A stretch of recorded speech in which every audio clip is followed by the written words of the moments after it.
स्वमीशान निर्वाणरूपं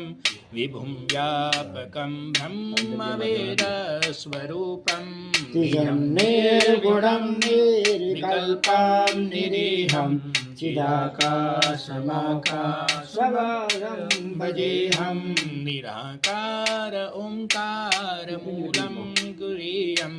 हिराज्ञानगोतीतमीशं गिरीशं गलालं महाकालकालं कृपालं गुणागार संसारपारं नतोऽहं तुषाराद्रिसङ्काशगौरं गभीरं मनोभूतकोटिप्रभासी शरीरं स्फुरन्मौलिकल्लोलिनी चारुगङ्गा लसत्कालबालेन्दुकण्ठे भुजङ्गा चलत्